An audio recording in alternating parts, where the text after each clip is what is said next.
Good morning, everyone. Welcome to July 23rd, 2020 special board meeting. Thank you all for joining us. I'd like to welcome all of our um, representatives from the school districts and the parents of the students. Thank you for joining us. If you would join me for a moment of silence I'd just like to do this so that we can have a moment to clear our minds, focus our heart and our thoughts on, um, like I said, why we do what we do, why we're here, and hope that we have wisdom and guidance and clarity of thought, clarity of speech for the tasks that are before us for the day. So if you would bow your heads, or excuse me, just join me for a moment of silence. Thank you.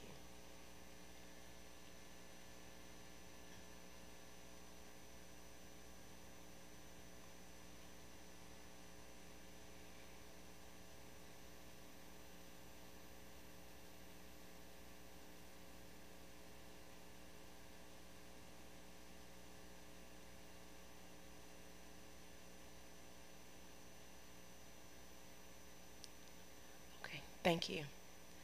All right, so Miss Mary Claire Hyatt will come and give us a bit of history on the 3% cap. She's also going to let us know what the procedures are for these particular items. And here you go. Thank you, Ms. Dean. So before we get started, I know we have 6 hearings today. I'll try and be brief because I'm sure everyone is anxiously awaiting their hearing. I was asked last meeting to get a little bit of background history on the 3% cap and also a little bit of information about how the board has voted on the school choice hearings in the past. So I will just go over that kind of briefly. The 3% cap was included in the school choice law in 2013 when it was passed, and I believe it was kind of a provision that was in there to protect districts from losing too many students each year, as that impacts their funding and can impact their staffing and their programmatic offerings. It has been in there since 2013. The only kind of change to those provisions has been regarding how you treat sibling groups, how they count towards the 3% cap. At some point they counted as one student for purposes of the 3% cap. Then the law was changed now where each student counts individually towards the 3% cap. But if the last student you grant is a sibling, you have to let that whole sibling group go. So that's a little bit of history just on why the 3% cap is in the law. The other piece, so I reviewed all of the school choice appeals since 2013. There are 63 from 2013 until last year. I didn't count the ones from this year. Most of these, 40 of them, have to do with desegregation agreements. So in 2013 and 2014, when the law was first passed, almost all of the hearings that came those years had to do with desegregation agreements because they were kind of still, there are some exemption pieces that were clarified in 2015. Once they were clarified, you stopped seeing so many desegregation appeals, but in 2013 and 2014, there were a lot. So of the 63, only 7 have been about the 3% cap. The first was in 2013 and it was denied, and then there were 3 in 2013 that were denied, and then no 3% cap appeals again until 2017. And since 2017, all of them have been granted, which is 4. So 4 have been granted that are the 3% cap, and that impacted Midland, Guy Perkins, and Malvern. 2 students were from Malvern, 1 student from Guy Perkins, 1 student from Midland. And Guy Perkins was the district that was in front of you not last month, a couple weeks ago, with 7 3% cap appeals, and Midland is the district today that all of these students are from. Of the 63, 14 were based on capacity, 9 of which were granted and 5 of which were denied. I will say, I didn't go and review the transcripts, I just reviewed the orders. But from the information I got from the orders, it seems that if the district that denied based on capacity did not attend the hearing or represented that they were at 100% capacity, it's more likely that the board granted those. And those that said we're at 90% capacity, it was more likely that the board granted those appeals. So I'm not saying that's a hard and fast rule, but it's something that I did observe while I was reviewing the orders. And then 2 of them had to do with an application issue, something being marked incorrectly on the application or something getting lost in translation, and one of which was granted and one of which was denied. So that's just a little bit of background information. I hope that that is what you wanted. Of course, if you need additional information or would like me to put something together, please let me know and I'd be happy to do that. Ms. Hyatt?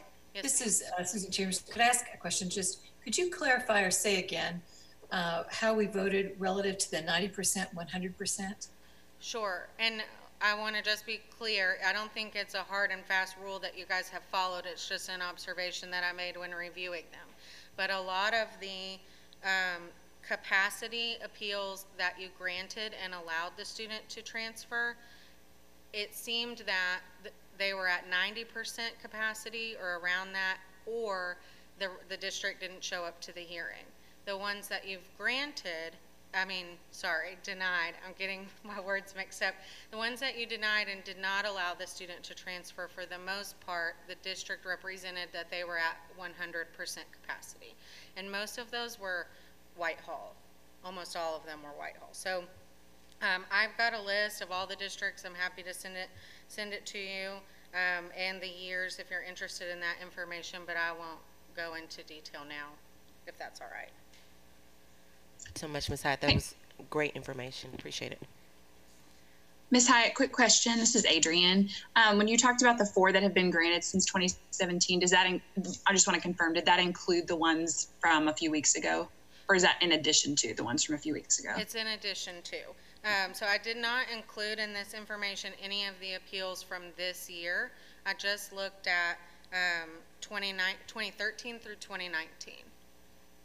Thank you. Any more questions from the board? Okay. So if it's all right with you, Ms. Dean, I'll just quickly go back over the hearing procedure so that all of the parents in the districts are aware. Yes. Thank you. So please, before anyone starts giving testimony, swear anyone in who's not an attorney. I tried to check with everyone to make sure. I don't believe anyone's having their attorney here today, but districts or parents, please say something if you do. Sure. Sorry, Mary Claire. There is one thing that I want to make sure that if you could address, because it's been mentioned about desire for the board to follow the law, and that whether it's the 3% or the 90% capacity or any of those elements, could you just address that the part, because the appeals process is part of the law as well, so yes. From a legal standpoint, would you address that? Thank you, Secretary Key. So the law has 3 if you count the desegregation exemptions, kind of limitations to school choice. One is if you are granted an exemption from participation because you have an active desegregation order that prohibits it. And so we have, I think it's just the 4 now in southern Arkansas, and then we've got the Garland County that operate under a different school choice law. The other 2 kind of protections are, one for the non-resident districts, which is capacity. We don't have room for this student, and if you send the student or make us take the student, we'll have to have a different classroom or hire a different teacher. And in public school choice, the capacity is 90%. We're at 90% capacity. For opportunity school choice, which we don't have any before you, it's 95. Then the protection for the resident districts is this 3% cap.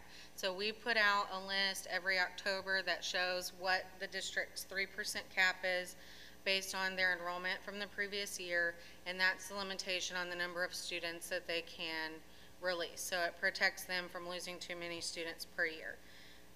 Then once someone is denied, they do have an appeal right. So anyone who is denied based on capacity or the 3% cap, or in Garland County, if they, I won't try and veer into all of that, but as you saw last month, there's some special circumstances in Garland County. They have the opportunity to appeal. So even if it's a 3% cap, they still have the opportunity to appeal as they do capacity. Then the parents can present information about why the student should be allowed to transfer, and the board looks at what is in the best interest of the child for the child's educational, social, emotional health. And that is specifically permissible in the law. So the board does have the ability to grant an appeal, even if it's puts a district over the 3% cap or makes a non-resident district more at capacity.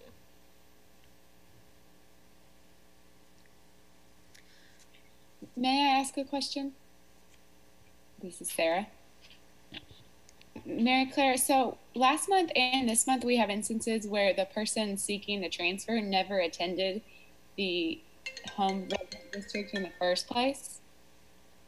I know we can't control that, but we know if they've not attended the resident district, they're not counted in enrollment for that resident district. Is that correct? That's correct. They're not counted in the enrollment for the previous year on which the 3% is based, but they do count towards the 3% cap. Okay, even though they're not in the denominator there. Okay. Thank you. Any more questions? Okay, you can proceed. Can you hear me? Yes, Mr. Sutton. Miss Hyatt, so it appears though the rule was retroactive, because most of the hearings that we had a couple weeks ago involved children that had been enrolled for 3, 4, 5 plus years. Is that correct? Well, in non-resident districts. I'm not exactly sure what you're asking, but I do think it is correct that most of the kids that were here last time had attended the non-resident district at some point. So the rule is retroactive, was retroactive. I'm not sure what that means. Mr. Sutton, I think I understand. So like in the case of Trotter, that one, they had attended the non-resident district for, I think it was almost 10 years, and it wasn't until they moved down the street from the first family that suddenly they became a resident, or that they attended Guy Perkins, but they never actually had attended. So I think that was my understanding of why we had went ahead and granted the 3%. Is that what you're asking? Yes, but not just that case. I think there were some other cases too. Right. Where I don't even know that they moved. It's like they had attended a non-resident and no one said anything for 3 or 4 or 5 years. And then the rule comes up and it's being applied retroactively, apparently. Maybe I'm not making myself clear, but anyway, that's my question. So I don't believe that any of the ones last year involved someone who had been attending a non-resident district and then found out they weren't supposed to be there. I think they all had to do with students who moved or had been attending a school like a home school or a private school or something like that, and not their resident district. If someone has been attending a non-resident district by accident, they would, I assume, continue to attend that district unless somebody filed a residency dispute. Or the non-resident district found out that they were attending there inappropriately and asked them to attend their resident district. But I don't think that was the case in any of the appeals last month or week. Okay, then I stand corrected, because I did think there were a couple of cases that were exactly like that. But again, that was my first meeting. Maybe I got confused. Thank you, Mary Claire.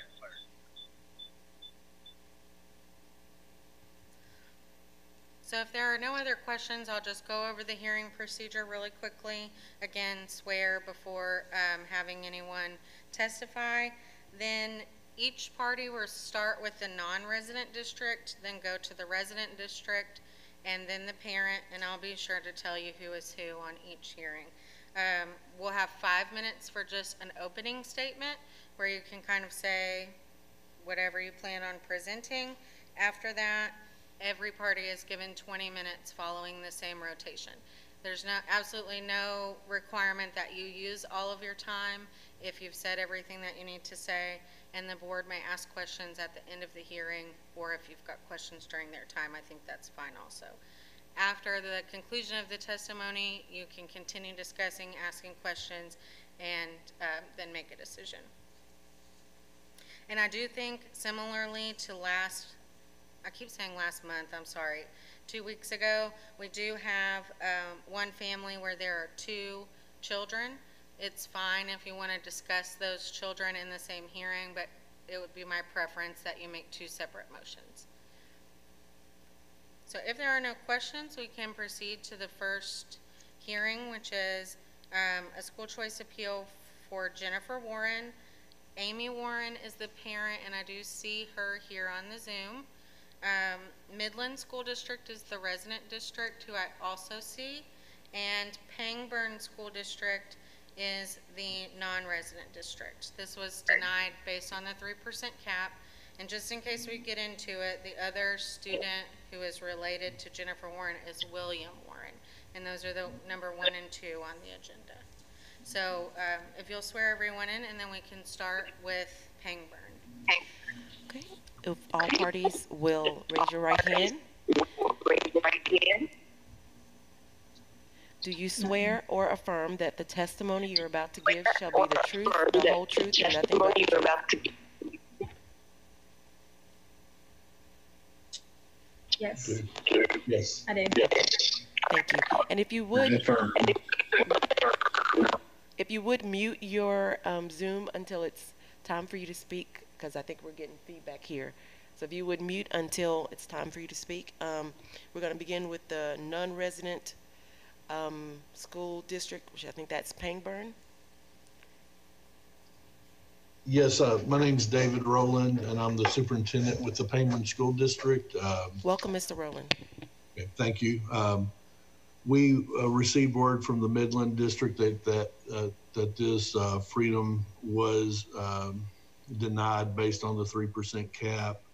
The Warrens have never attended our district. I believe they've been with the Concord District, which is another school district, and we have checked, and we do have capacity to accept these students.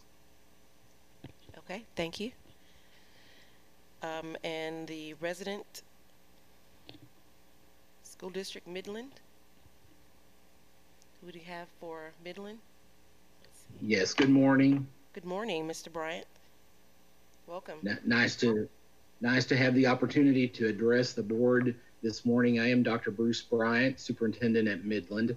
I'm new to this position, so just letting everybody know that some of these decisions were made prior to my coming in on July 1, but I have researched this information, and it remains the position of the Midland School District as the resident district that the State Board of Education should reject this appeal based on its adopted rules in relation to this matter, because it's in the spirit of the law to protect the district from losing too many students.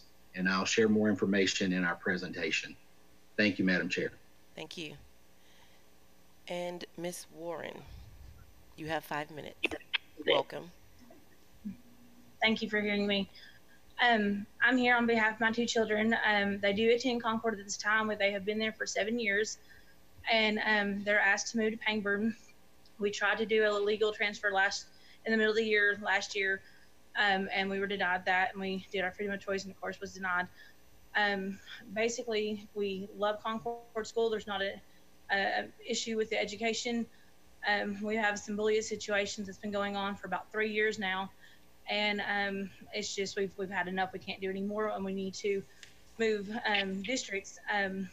Midland is not a choice for us because they have a D rating school, and while we were there during the board meeting and stuff, they talked about vaping and trying to close that up and different things, what they want to do on the school deal, but they never talked about education or how they wanted to raise it. And so I need my kids to go to something that's not a D-rating school. And Pangburn, we have researched them. They've got a flex schedule that we really love, and we really feel like that's a good school for our kids at this time. Okay. Thank you, Ms. Warren. Back to Mr. Rowland. You have 20 minutes.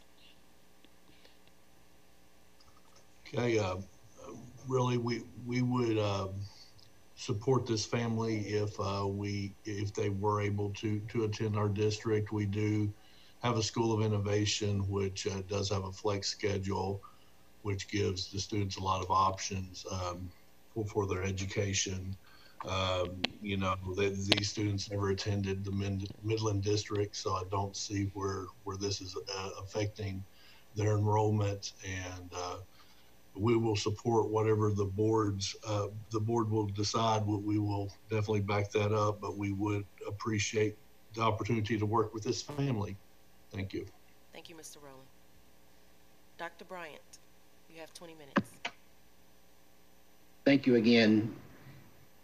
It remains the position of the Midland School District that the state board should reject this appeal based on its own rules about the 3% maximum on transfers.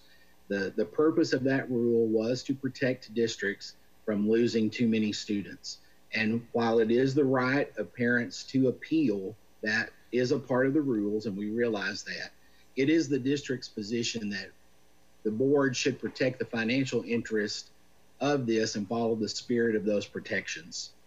The Midland School District Board of Education has approved 22 public school choice transfers this year. Additionally, the board accepted transfers from 6 students from other districts, and that makes us have a net transfer of 16 students. And according to the list that was provided to the state board today, the net maximum number of transfers for our district is 15. And so we are already 1 student over the required number. And that makes us exceed this allowable 3% maximum. Our student is not in, our district is not in academic distress. It's not in facilities distress. The appellant is not in foster care. And so I only point that out because those are things in the law that could cause us to have to go above this 3% cap. And so there are no issues here that exist that cause us to need to go above the 3% cap. And so we contend once again that this appeal should be denied to protect our financial interest in not losing too many students. Thank you, Madam Chair. Thank you. Ms. Warren, you have 20 minutes. Okay, so I want to address, he said that the school was not in educational distress, but I consider a D-rating school in distress. That maybe I'm wrong with that. I don't know what the law is on that, but that is not, okay for my children. My kids are not even attending Midland at this time. They asked 7 years ago, they got a freedom of choice to move to Concord, and that was granted. So it would cause no distress, no financial issues whatsoever for Midland to grant my children to move districts. We're asking to move, like I said before, we attended there. My daughter, my oldest one, she graduated there, got scholarships. We had no problem with Concord educational-wise. My oldest daughter absolutely loved it. My issue with it is my middle daughter, Jennifer Warren, the one we're discussing. She's been there for, like I said, 7 years, and the last 3 years have been awful, to the point that she called me last year in the bathroom crying. I couldn't even understand her because she's being bullied so bad. My child was a very vibrant, happy child, and she would come home, hoodie over her head, earbuds in, and just wasn't our normal child. And so I'm all about standing up for yourself and that kind of thing. But at the point that her mental health has to, I have to look at that and decide, this is no longer able to be for a child. On the other hand of that, education-wise, she struggles in math. And unfortunately, Concord was not able to provide her, they have a tutor, but she was not available during the math time that my daughter had. And she made C's and sometimes a B in there. Pangburn we looked at, and they have a flex schedule, and their flex schedule is where they work Monday, Tuesday, or Monday, Wednesday, and Friday, and then they have flex days on Tuesday and Thursdays, which means that she can go to the math teacher and get tutored and get help in that subject or anything else that she needs to. My son is a straight A student, so he doesn't necessarily need the tutoring, but it has community service. You know, he can take online college classes, stuff like that. So it would benefit him as well. Addressing the bullying, yes, I understand that. I'm sure that there's bullying at Pangburn. That's not the issue. We have family. She has friends there already. She has a big support group already from having family there and cousins and stuff. And they've spent the whole summer together basically.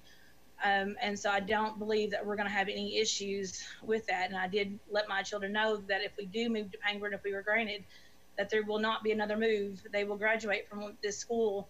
No matter what the case is, we're not moving again. So my daughter has a letter that she was going to read to y'all. So go ahead. Good morning, Jennifer. Good morning.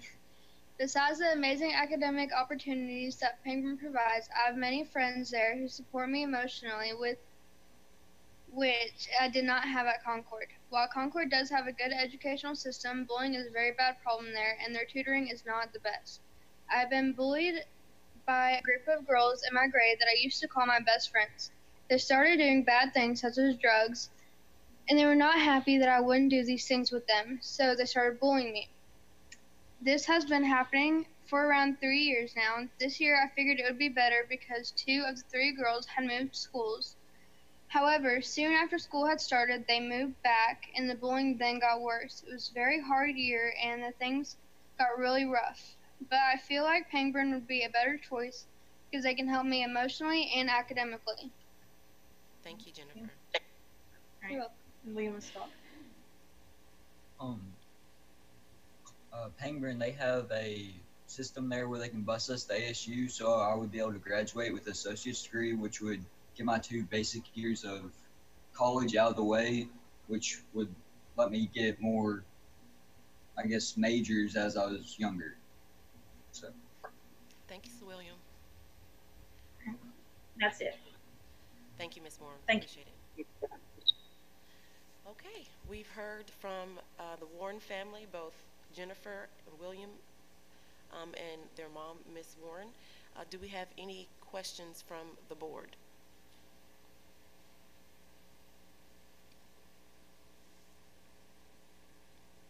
Any discussion? I have a question. Okay, I Ms. think Moore? it might be for Mary Claire. Thank you all so much for presenting and talking to us today. This seems like a unique situation in which a student has previously sought a school choice transfer and is now seeking another. Have we faced this before? She's on her way to the podium.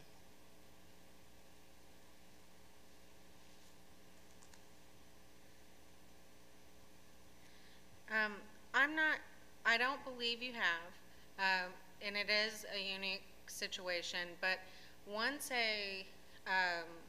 so the student is attending Concord through school choice. Once the student is unenrolled for purposes of enrolling in another district, homeschool, private school, charter school, then that choice is voided. So in this case, if this was granted, the choice to Concord would be voided and the choice to Pangburn would be granted. If this is denied and the Warren family still chooses to withdraw the students from Concord, the choice would also be voided. They would no longer be entitled to go to Concord, and if they wish to attend there in the future, they would have to reapply through school choice, and then they could attend Midland or charter school, homeschool, private school. Does that answer your question, Dr. Moore? Okay, so just in this instance, the Concord plays no role in the 3% cap. That's right. Even though that student was in that district previously. That student probably was counted in Concord's enrollment last year. So right. Concord's 3% cap probably was impacted by those students being enrolled there. But in terms of this school choice matter before you, Concord doesn't play a role. Okay, thank you. I have a question, Ms. Dean. Go ahead, Ms. Victrich. With Midland School District, would William be able to work towards his associate degree attending Midland School District? Can you answer that? Thank you for your question, and the answer to that is yes. We do have partnership agreements, and we also bus students into Batesville in a partnership and memorandum of understanding with UACC Batesville. So the answer to that would be yes. All right, thank you. Thank you. Any further questions?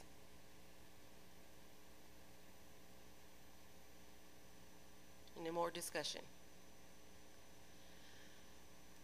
Well, Ms. Hyatt, I'm sorry, Ms. Dean. Could I ask Ms. Hyatt one more question? Sure. I'm still wrestling with the 3%.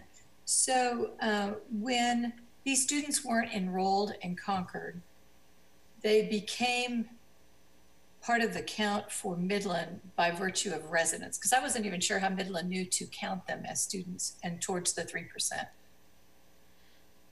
Okay, so the 3% cap is calculated by the division based on that district's enrollment, average daily membership of the previous year.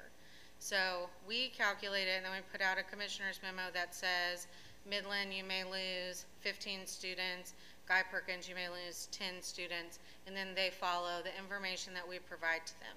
So when a student is enrolled in a district, whether it's their resident district or non-resident district, they are counted in the enrollment counts of the district where they are enrolled. So if I am a student in the Cabot School District, but really I'm supposed to go to Valonia, I am counting as a Cabot student for purposes of counting your average daily membership, even though that's not my resident district. Does that make sense? So these two students were counted in Midland's numbers? No, they were counted in Concord's numbers. They were counted in Midland's numbers for purposes of releasing students under the 3% cap.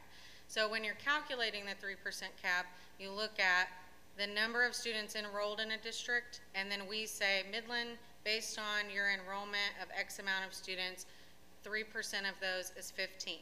Then every school choice application involving a resident student, whether they're enrolled in the district or whether they're a homeschool, private school, charter school, or attending a whole different district through school choice, all the applications are processed and apply towards that 3% cap. So every student that is a resident or is a resident, whether they're enrolled or not, counts towards the 3% limitation for the district. So students like the Warren children, they were not counted in the average daily membership for Midland, so that 3% cap that we calculated for them does not include those students. But when they are processing applications and approving them, they go based on the 3% cap we gave them, and every application counts. Thank you. It's complicated. So just to clarify, to build on that, because Concord School District is not at play here, does that 3% then apply towards Midland? And that's who we should be basing this off of? Does that make sense? Yeah, I think maybe I have confused you guys, because the 3% cap, there's like two components to it. The first is when we calculate the 3% cap and we tell a district how many students they need to let go under school choice. In that way, these students or any other students who are not actually enrolled in the district are not counted in that 3%, counted in the total number of students on which we base the 3%. Then when it comes to using the 3% as a limitation on how many students can leave the district, every application counts towards the 3%, whether they are enrolled or not enrolled. Does that clarify? Yes, it does. Okay. Okay. Do we have any more questions? Okay, so we have the case. We're going to take them separately, but we have Jennifer and William Warren. just kind of recap the issues that are going on with these particular cases. You have the bullying issue, the fact that they have never attended Midland and they were actually a part of another district, and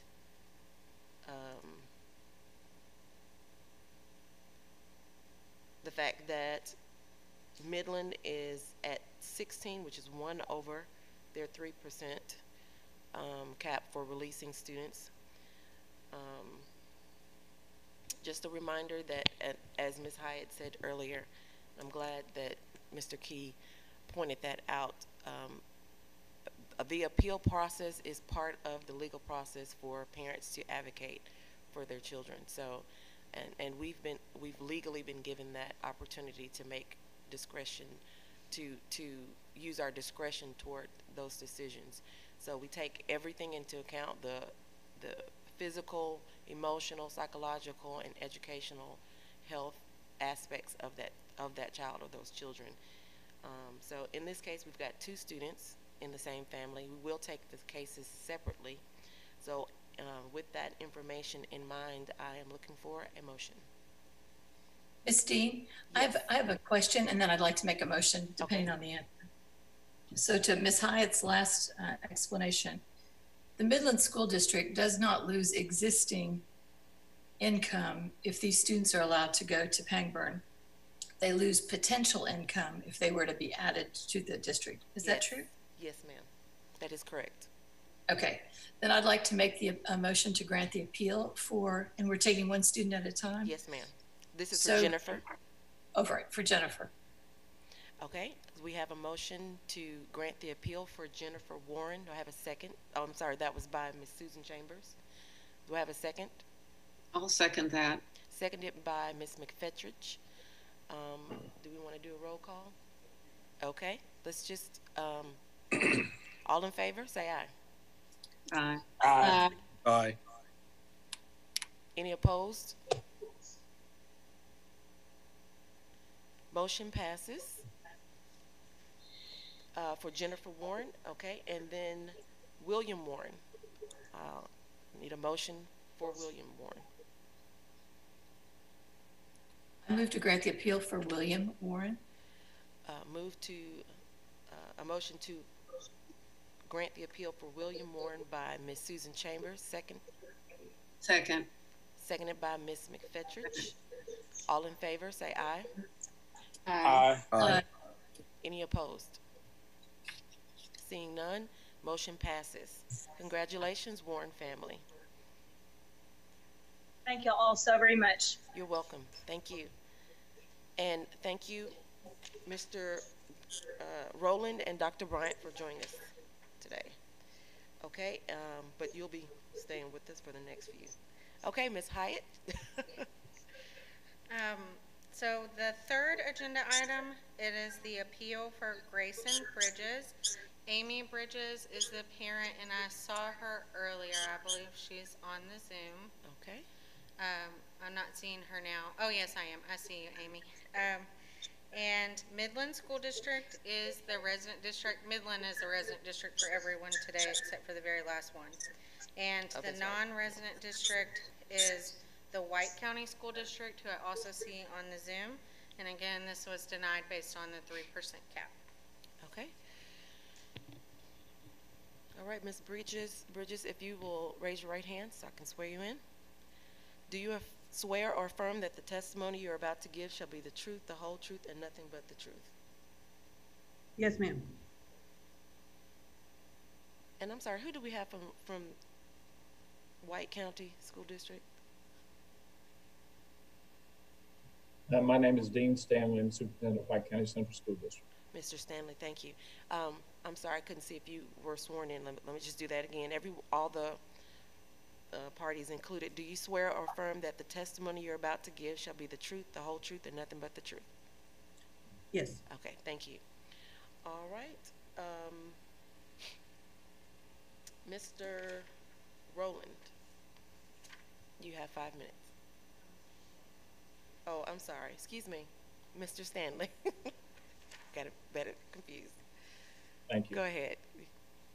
Welcome. First, Thank you, Madam Chair, and the rest of the State Board for bringing this appeal from. I'm sorry, Mr. Stanley, can you speak up? I'm having a hard time hearing you. Yes, ma'am. Can you hear me better now? A little bit better. Okay, I'll try to talk very loud. Okay, that's better. Thank you.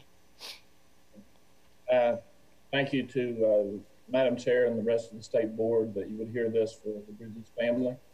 On behalf of the White County Central School District, we feel that this is the best place for the Bridges to be. This is a family that has had their children here in our district for the entire time. They actually had a child graduate 2 years ago from here, and this is a younger sibling that will be a kindergarten student. And we will give more information during our presentation. Thank you very much. Thank you. Dr. Bryant, you have 5 minutes. Good morning, and thank you again. I've kind of renewed my similar argument as before that the board has already heard, but this does violate the 3% maximum, and we are anxious to hear what the parent has to say. And it's not that we're not concerned about parents and their needs. So I want to just add that we would ask that the State Board kind of consider this parade of horribles that might extend from this, of undesirable events that might come if we continue to offer appeals and the standard becomes for all appeals to be granted. If parents become aware that all that's necessary is to make an appeal, their school choice action will be granted by the State Board. This really puts small districts like Midland into an awful situation. For Midland this year, if that action had occurred and all of our school choice denials had gone up before you for appeal, that could cost our district $100,000.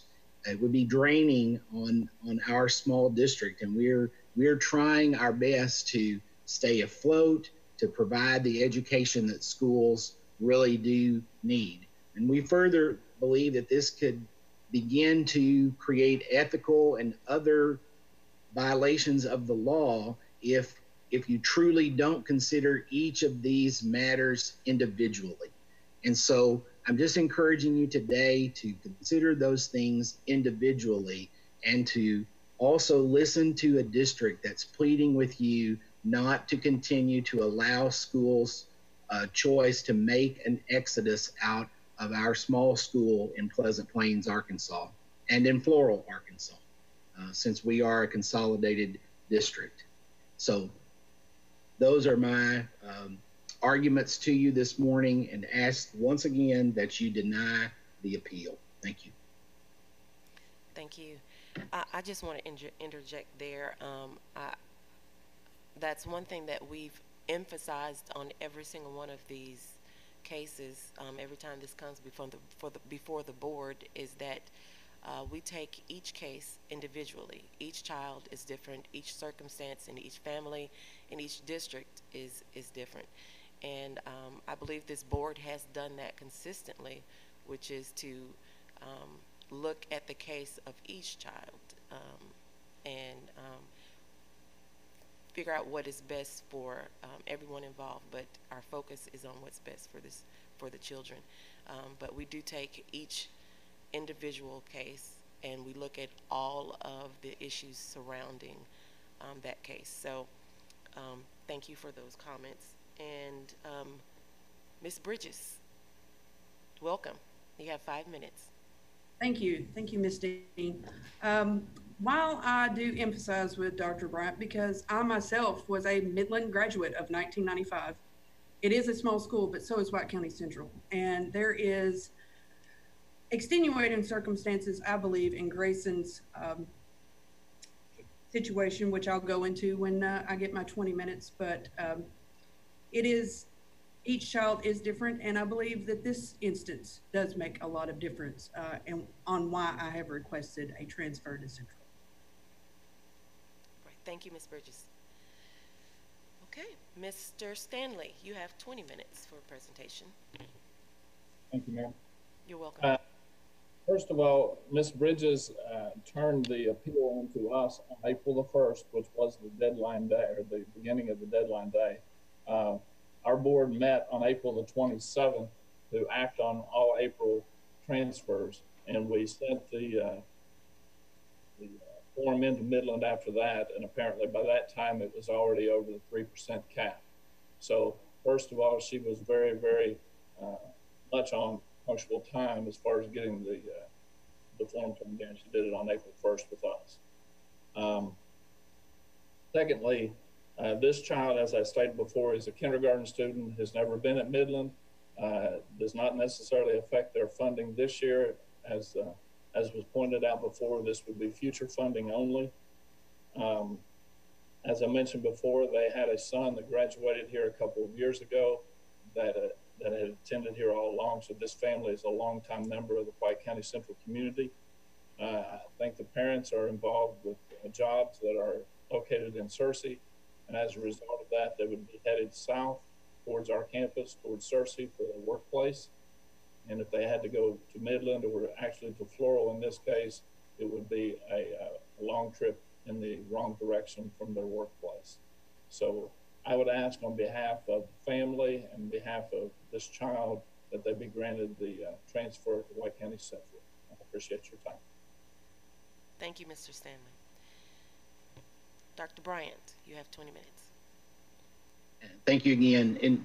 In response to Mr. Stanley's comments, that the appeal was received in a timely fashion, as was the original application.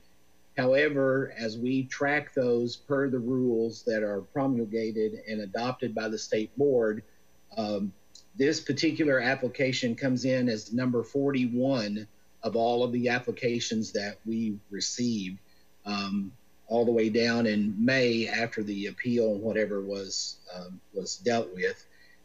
So this is a rather late request as far as the whole list is concerned. It's number 41 of 43 of those received by the district.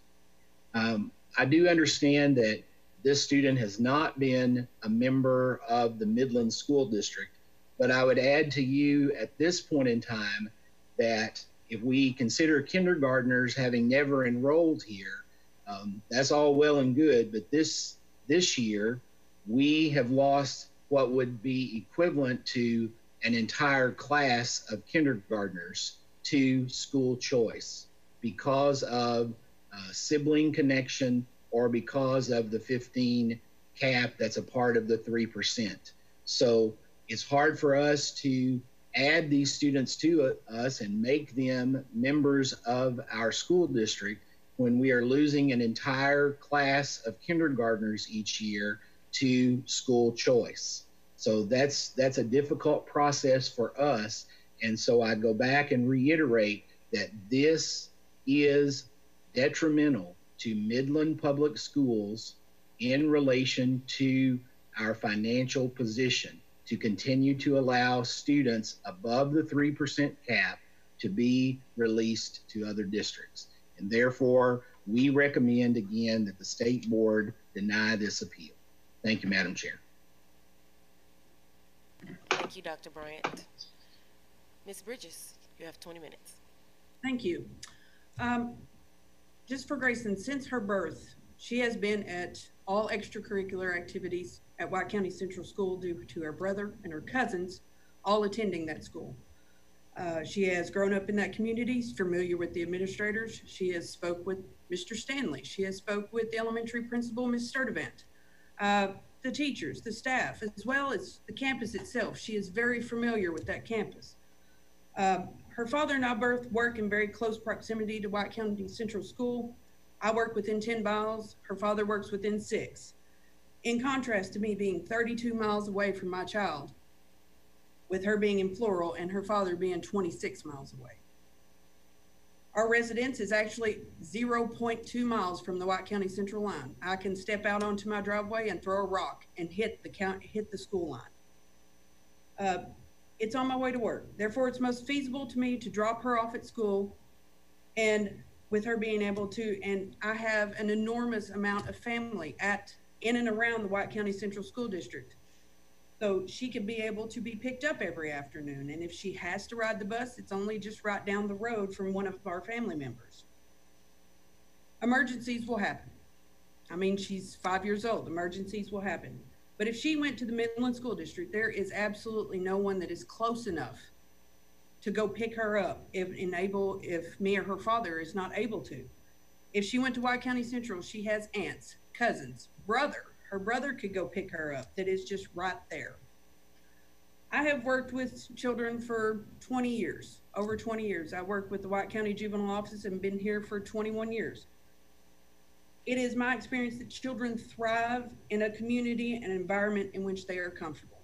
She has absolutely no idea where Midland School District is, how that campus works. She has never passed by the campus at Floral. That White County Central is the comfortable, safe, and environment that she would feel comfortable and safe. She's comfortable around the teachers. She trusts them. She knows Dr. Underwood, the high school principal. It goes on and on. She has met some and became friends with a lot of kids that through various activities with families and through school activities that are entering kindergarten with her this year. So she already has friends. Kindergarten is scary enough, especially for the younger kids. And with what is going on with the world right now related to COVID-19 and emergencies that will happen, I strongly believe that if my child was forced to go to a school where she didn't know anyone and was confronted with some of the restrictions and or limitations that they're probably going to be faced with due to COVID-19, it would not promote a healthy educational experience for my child. And as the lady had before said, test scores at White County Central are higher than the ones at Midland. While I empathize with Dr. Bryant, I believe since my child is entering kindergarten, she shouldn't be counted as one of their things. And when I had talked to Mr. Womack previously, because he was the previous superintendent, it is concerning to me that on September the 30th of 2019 is when he said they reached their limitation. If I was to know that that was how it was going to be, I would have probably sent in a transfer when my daughter turned 4 and not when she turned 5. But as Mr. Stanley had said, my son graduated from White County Central 2 years ago, started there in kindergarten via transfer. So granted, if he was still in school, this might be a different thing. But yes, I waited later in life to have another child. So by no fault of her. So for all these reasons that I am humbly asking the state board to deny or to repeal the decision made by the Midland School District based on, these reasons that I gave you. Okay. Thank you so much for your time and consideration. Thank you, Ms. Bridges. Do we have any questions from the board? I have one just really fast. Sorry. Yep, go right ahead. So I was reading through the packet. Did she have a brother? Does her brother currently attend there as a senior, or he graduated in 2019? He actually, yes, he graduated in 2018. Okay, so you do not have another child there currently? Currently, no. Okay, thank you. I just needed to make that clear. Was that Ms. Chambers? Yes, thank you, Ms. Dean. I had a question for Dr. Bryant. I just wanted to make sure I understood the math, Dr. Bryant. I think you said that this last year, or I guess the year we're about to start, you've had 6 transfers in, 22 out, resulting in the 16 that slightly exceeded the 3%. And as you were talking earlier about siblings, are you saying there were additional sibling transfers to that 22?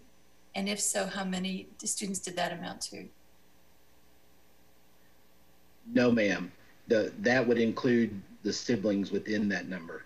Okay, so siblings aren't outside the 3%, they're part of the 3%. That is my understanding. Great, thank you. Any more questions from the board? Any discussion? Okay, then we need a motion.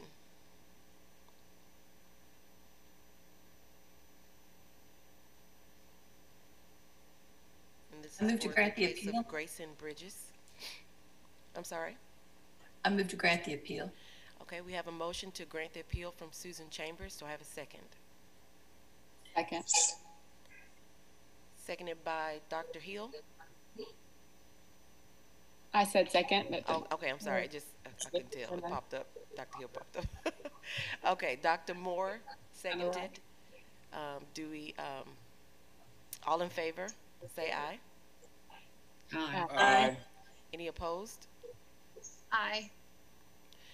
We have one no from Adrian Woods. Motion passes. Congratulations, Ms. Bridges. Thank you so much. On behalf of my daughter, we thank you. You're welcome. Okay, and then we have the next case, which is Madeleine Mcminn. And we have Mr. or Mrs. McMinn. Let's see. I can't see everyone on here. It should be Jamie McMinn. It's the parent.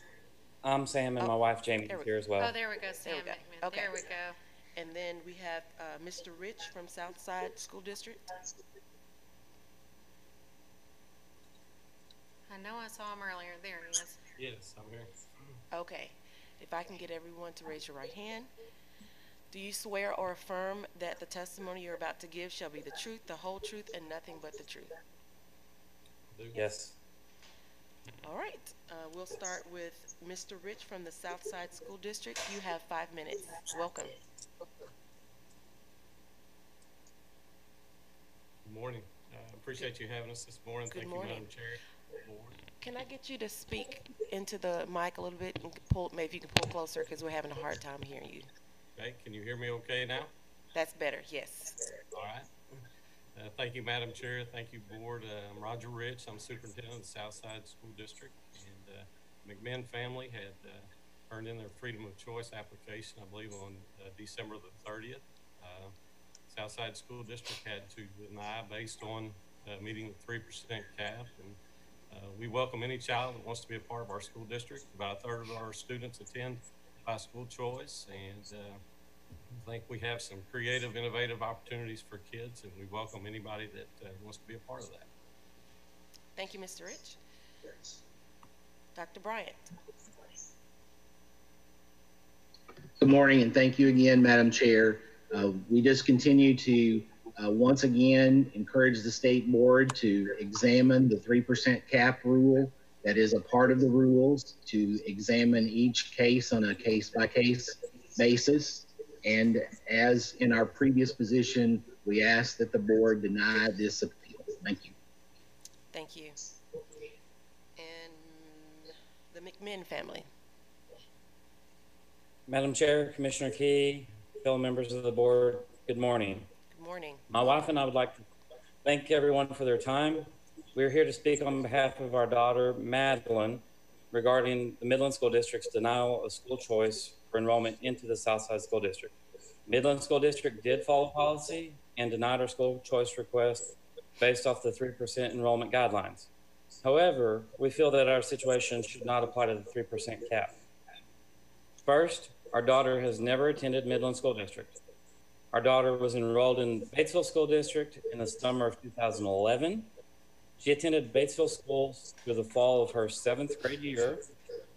Then, due to medical reasons, we decided to move our daughter to homeschool and then into Arkansas Virtual Academy, where she has been enrolled the past 3 years. Situations have changed, and it's our desire for Madeleine to enroll in a brick and mortar school again. After careful consideration of all the schools in the area, the decision was made that Southside School District would be the best choice for her academic and social needs. Even though she has never attended Midland schools, we reside in their district by half a mile and have to have their permission to attend Southside. More specifically, the following reasons are why Southside is a better choice for our family. First off, academic offerings.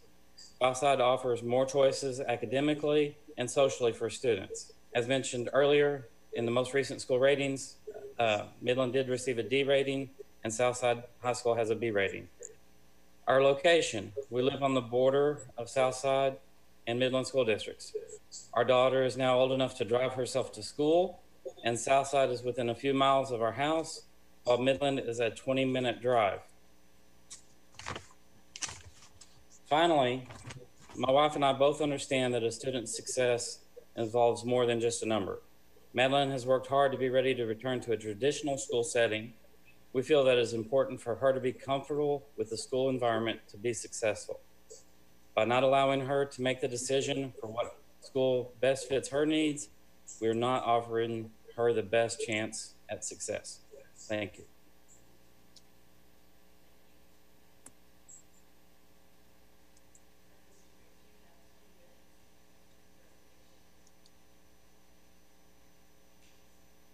Sorry. Mr. Rich, you have 20 minutes for presentation. We just welcome the opportunity for the McMinn family and wish that they get the opportunity. I'm sorry, go ahead. Sorry. No, we just wish the opportunity for the McMinn family to be able to send their child where they feel like is best academically for their child. Thank you, Mr. Rich. And Dr. Bryant. Thank you again, Madam Chair. I do want to clarify just a couple of things in my response here. Based on the Southside response that Mr. Rich has, it's a part of the record. In that, Mr. Rich alludes to the fact that the Midland School District did release the next student on the list. And I do want us to be aware that Midland has released 17 students already to the Southside School District. And so we did release the next student on the list when we found out that one student was not returning because they had moved out of state, and we were able to confirm that. And then Mr. Rich had conversations with the previous superintendent to go ahead and move the next two students on the list, which would be one of the student in this particular appeal. What we're a little concerned about procedurally is whether we should do that just because we have been told by the non-resident district that two other students who are scheduled to go to Southside already are actually going to return to Midland. We can't confirm that information, and those students have not responded to us. And so our concern here is that what if on August the 24th, those students actually attend Southside, and now we also approve an appeal here and potentially the next appeal, and this became a procedural issue for us. Additionally, the district is not sure that a superintendent has the authority to change the status of students that have already been released. Even if you offer to put that in writing to us, those have been approved by the resident school board, the non-resident school board, and there are no rules about us changing our mind in relationship to this. So there's nothing in the record to suggest that this is something that could even be done. And we do have two students that could potentially end up at Southside or could potentially end up at Midland, which then would have allowed one of these appeals not to even been an appeal, but we would have just released them. And so we're not sure about that. We do agree with Mr. Rich that these families have done the things that they were supposed to do in order to make application and to follow proper procedures. However, we are once again at our 3% maximum. We have already released 17 students to Southside. We cannot confirm that the next two students on our list should be released because of students who were already released for potentially coming back to us at Midland. And so we are really at a loss here procedurally, and we come back to our foundational argument in all of the cases before the board today that this is above the 3% cap. It is injurious to us in a financial position. And so for this reason, we believe that this appeal should be denied. Thank you, Madam Chair. Thank you, Dr. Bryant. Mr. McMinn, you have 20 minutes. Okay, like we said earlier, her daughter is entering her junior year. She is interested in some of the other electives that would be available at Southside, more CTE options. We just want her, she's interested in starting her college planning and getting more involved in school activities and things like that, and just options that aren't available for her currently with ARVA. Mentioned location, you know, yes, you've had people that live closer to the district line than ours. You know, ours is down at the end of the road. It's still within half a mile. You know, and we would rather, you know, our daughter spend 10 minutes on the road in the morning and afternoon as opposed to 40 or 45 as a young driver. Never could I have fathomed when I turned in the school choice form on December the 30th, that I would be told that Midland had already hit their numbers for their 3% cap. The reason for that is because the commissioner's memo just came out on December 27th for school choice transfers this year. But in having a conversation with Mr. Rich later, you know, I did inquire about if we were doing the proper thing with listing Midland as that, as opposed to ARVA. You know, we just find ourselves in a unique situation. ARVA is listed on the memo as being able to lose 74 students. Once again, this goes back to Midland is not really losing a student that they have ever had. You know, and you know, I don't know if there needs to be a new carve out for situations such as ours and the Warrens earlier, but you know, it's just kind of ridiculous when a school hits their cap late September before I think the districts even know that number in middle of October. And so I think that, you know, just we need the best for our daughter, and we feel that Southside is the current situation for that at this time. So we thank you and are willing to answer any questions. Thank you, Mr. McMinn. Do we have any questions from the board? Ms. Newton? Yes, I have a question for, I think, Dr. Bryant from Midland. Is he still there? Dr. Bryant? I'm not seeing him. We may have lost him. Dr. Bryant?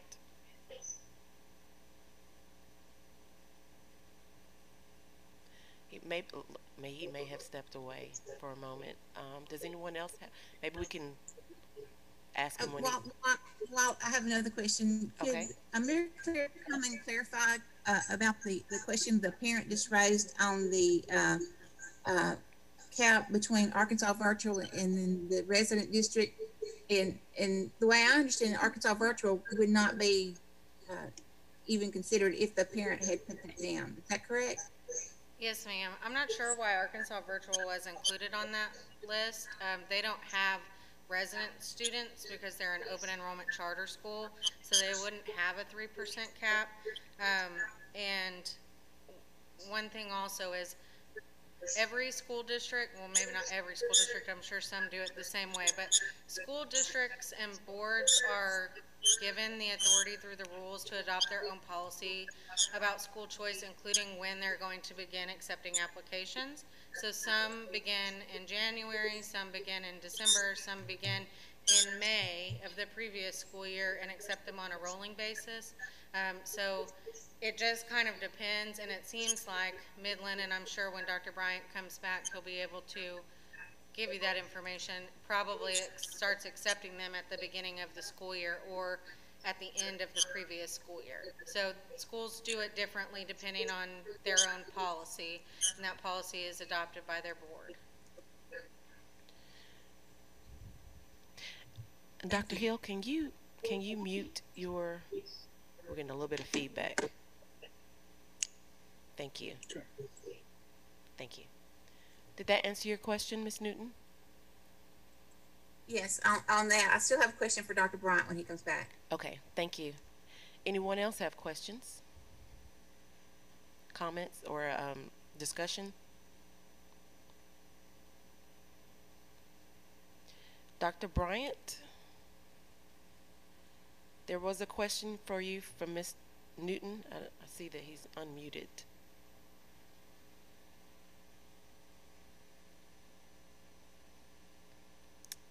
Well.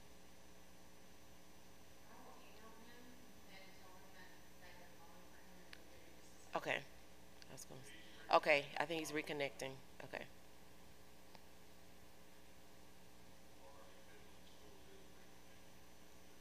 Yes. We'll give him just a moment to get reconnected. Ms. Dean, this is Susan. I also have a question, maybe of Dr. Bryant or just in general from Ms. Hyatt, about the procedural question that was raised with the status of what students are maybe staying in Midland or transferring out. If we could speak to that after Ms. Newton's question is answered.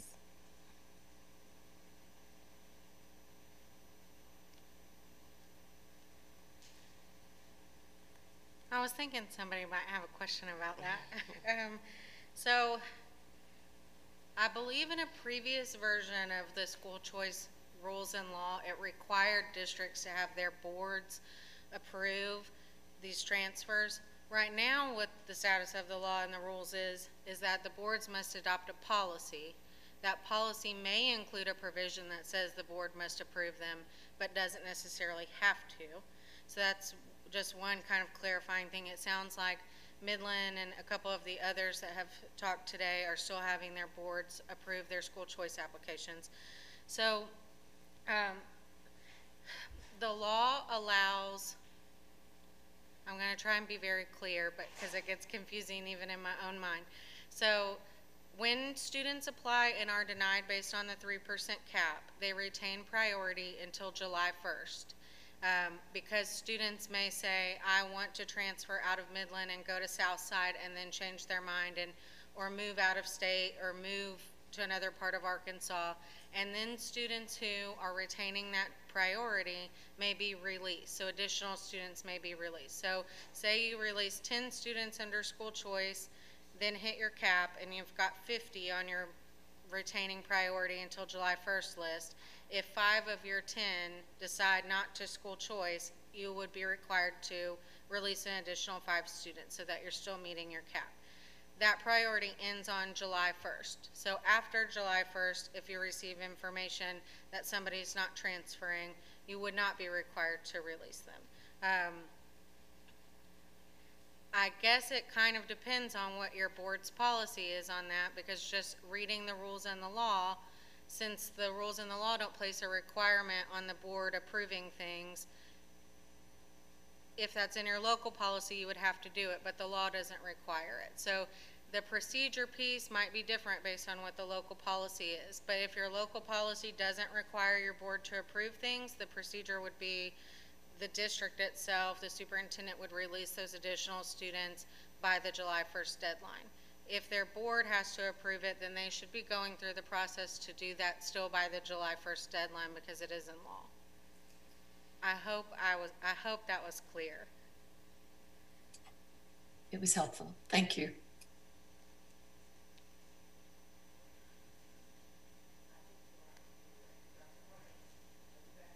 I apologize. I've had some technical difficulties, so I've missed part of this discussion. If there's something I need to clarify, then I'm happy to do that. Again, I apologize.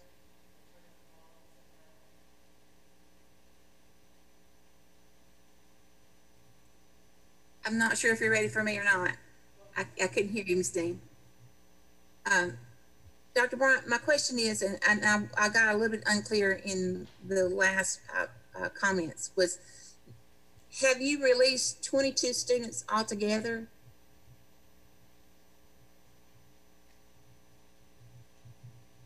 That is correct. We have released 22 students total. 22 students less the 6 students in equals our 16 students that we have released that get us to that 3% cap. Okay, all right. So you've released 22. You've released 22 already, and then this student that we're discussing right now, what number on the list are they?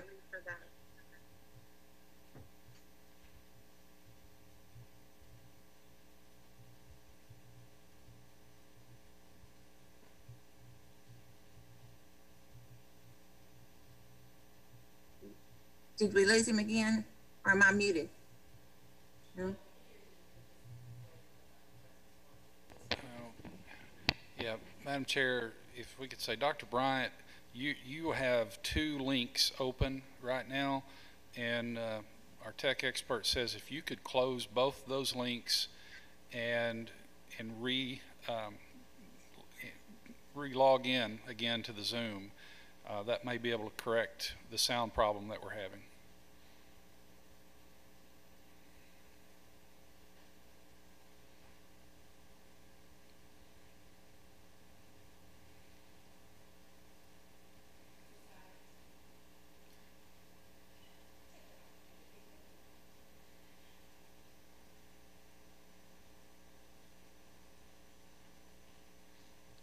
One thing, just a couple of options to consider while we're waiting on Midland to get back on.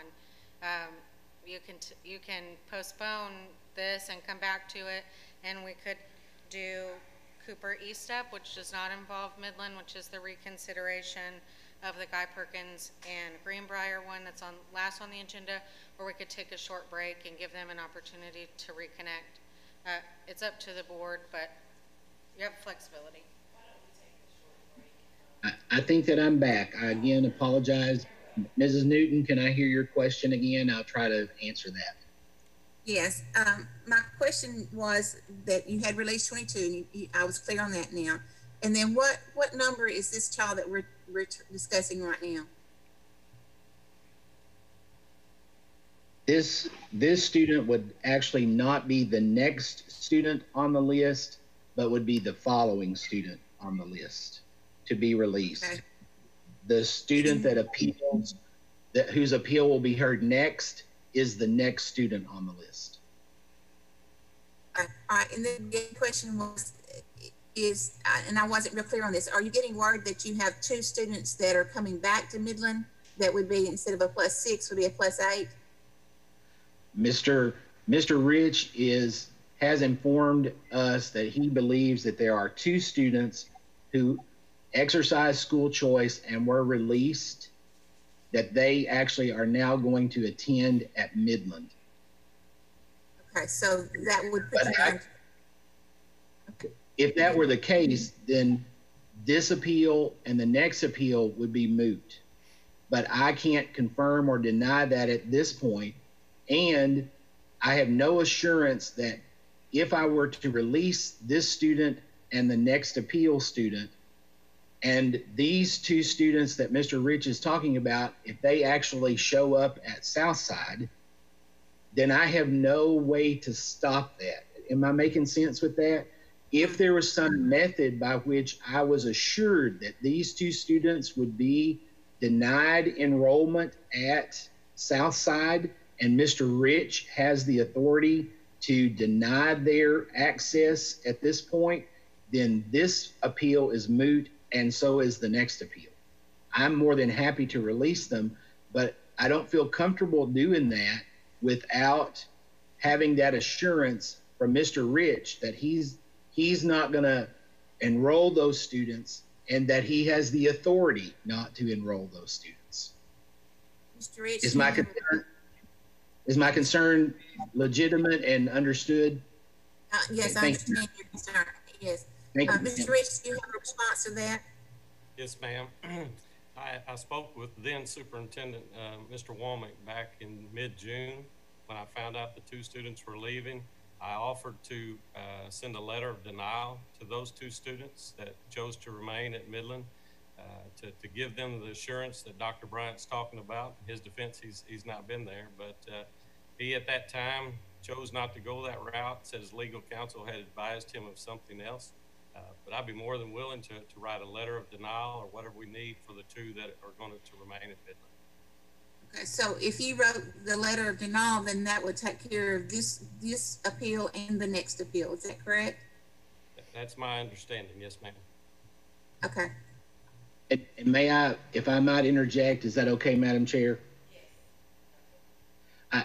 I do believe that those were the conversations, and I am aware of those conversations, but we were under legal counsel to take this procedural matter before the state board so that perhaps we could seek clarity as to if that is permissible, if superintendents have this authority to do this under these terms and conditions after those things have been approved by their local school boards. And I did hear part of that conversation about that's not necessarily the procedure in the law, but that is the procedure that's in policy at Midland. And so it's hard for me then as a superintendent to go against what has been approved by the board. I'm not legally authorized to do that. And so that is the reason our legal counsel advised us to take this to the state board so that you can hear our concern about a procedural issue. Thank you, Madam Chair and Ms. Newton. Ms. Hyatt, can I ask a question, Ms. Hyatt?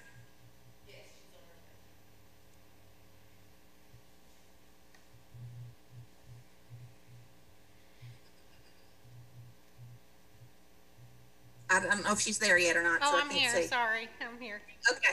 Okay, Ms. Hyatt, would that legally be all right if Southside wrote a letter of denial and sent it to I don't know if he would send it to the students or to Midland? How would that work?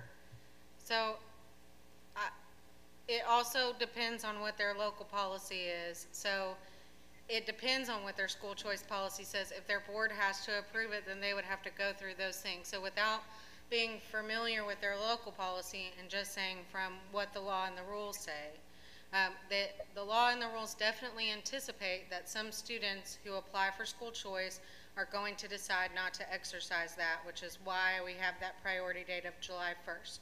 So if the districts want to handle it that way by issuing a denial letter or receiving something in writing from the parent, or how they want to do it and what's in their policy, I think it is in line with what the law says, as it does anticipate that students are not going to exercise that right even if they are approved.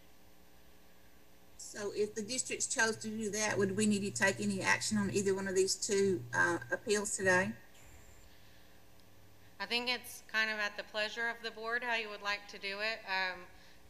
Certainly they could come to an understanding and the parent could withdraw their appeal at this point because the parent is the one that has the appeal before you, or you could have the board vote on it.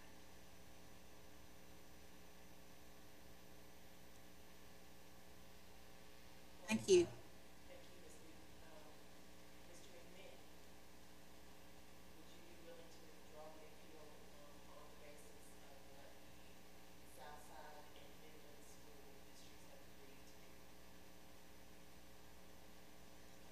Ms. Dean, I don't think we can hear you. At least I can on my end. Sorry. Mr. McMinn, would you be willing to withdraw your appeal based on the agreement between the Southside and Midland School District?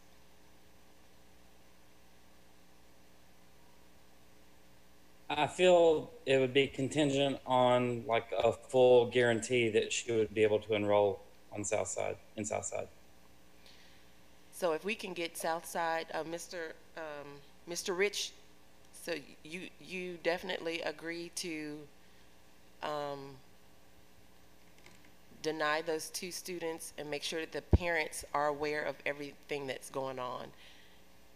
Yes, ma'am. That's been our practice for the last 10 years, and we thought that was just part of the process, but we'd be more glad to do so. Okay, and then Dr. Bryant. Are you agreeing? We are definitely in agreement because we feel that we followed the advice of our counsel to place this procedural concern before the state board, and we are happy to work with Mr. Rich to admit these next two students subject to his denial of the two students in question, AH and BH. Okay. Thank you. Thank you, Dr. Bryant. Mr. McMinn? What happens if those other parents, change their mind again and still want to go to Southside? Ms. Hyatt is coming to speak to that.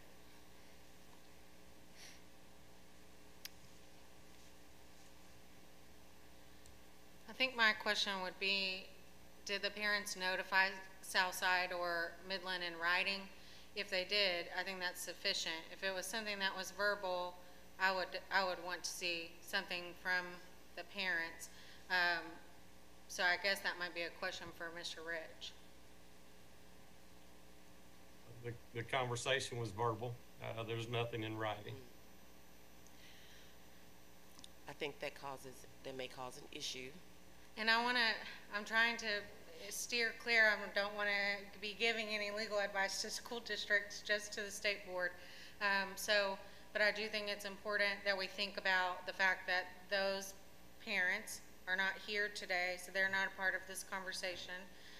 If there was something in writing where we knew that the parents had that intention, it would be easy, I think, for the board to see very clearly that those students were not going to attend. If that's not the case, then I think it would be up to the board to kind of decide what to do with that information. Thank you, Ms. Hyatt. I would agree. If the parents did not provide anything in writing, and that's not something that is written in stone, basically, I would not feel comfortable with making a decision about their child without their knowledge and their participation and engagement. Ms. Hyatt? I just wanted to mention, it is a possibility we could table this and the next one and get the parents on the phone. Okay. If they want to do that, of course, they receive no notice of this hearing, and so that might be more trouble. We could also table it until August and then get something in writing, or give us time to work with Midland and Southside outside of this. It's just at the pleasure of the board. I just want to make sure that you understand all of of course you can rule on it also today. Just want to make sure you know your options.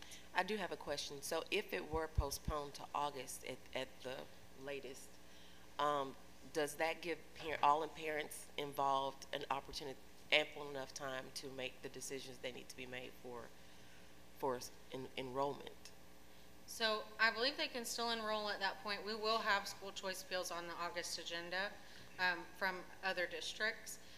Certainly, if we move this one to August, I would be happy to work with Mr. Rich and Dr. Bryant and the McMinn family to see if we could just work it out, and then we could not have it on the agenda if we were able to settle it outside of that, or if not, come back in August if that works.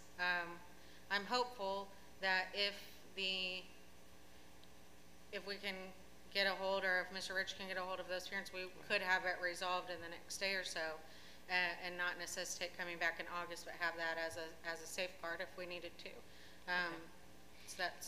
So that would mean that we would need a motion to table it for today. Mm-hmm.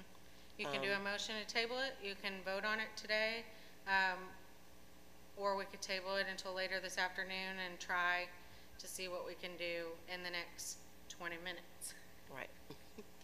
Okay, thank you. Ty, a quick question. I'm looking through the statutes here and I can't find it. Is there a deadline that the parents have to exercise school choice, or is it up until the day of school starting? Does that make sense? Sure. There's not a deadline that I'm aware of. I think that they're allowed, especially when they're filing an appeal, they're allowed to enroll after the board hears their appeal. So you will hear, I'm not sure if you heard that part, you will hear additional school choice appeals in August, not these, but additional ones. And certainly those students, depending on how you vote on those, would be eligible to enroll at whichever district the board votes. Approves. Okay, got it, thanks. Christine? Okay. Yes, Ms. Newton. Just as a discussion point, I would like to see us table it until August to see if the districts could work it out, this one and the next one also. I think that would be a better choice for us as a board if we could just see the districts work together to work the situation out. Okay, any further discussion? I'm inclined to vote for it today. I think the parents made the case for the transfer, and I think similar to the other cases, whether these other two students drop out or not, I'm comfortable voting for it. That's just my perspective. Okay. Any further questions or discussion? Okay, then looking for a motion, ready for a motion. move to table this for the August meeting. I'll second that. Yeah. Okay, I have a motion by Ms. Rita Newton to table this until further date. And I have a second by Ms. McFetrich. Let's do Ms. Dean? Yes. I'm sorry, just to clarify, the motion includes this and the next item on the agenda. Yes. Is that correct? Yes, this is the motion to... One at a time. Yeah. I'm sorry, one at a time. So we'll do a motion to table the appeal for Carly Duncan.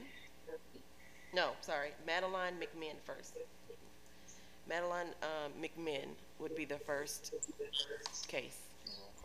Yes. Definitely want to do a roll call. Mr. Key. Okay. On the motion to table, Dr. Moore? No.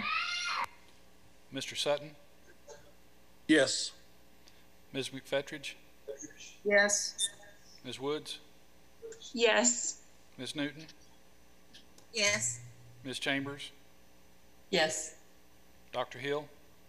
Yes. Mr. Williamson? I think he had to briefly get off the call. But that's 6 yeas and 1 nay for the motion to table.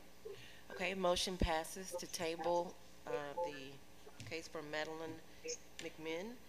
And hopefully we can get this resolved today, Mr. McMinn. They're going to try to see if they can get the parents on the phone today. And then the next one, I'm sorry, Ms. Hyde, go ahead. I just wanted to say, Superintendent Rich, Superintendent Bryant, I will get in touch with you after the state board special meeting is over so that we can, I'm happy to help in any way. And on the next one, the family's actually here, so if you would mind letting me grab them really quickly so they can be in here for the conversation. Okay, thank you.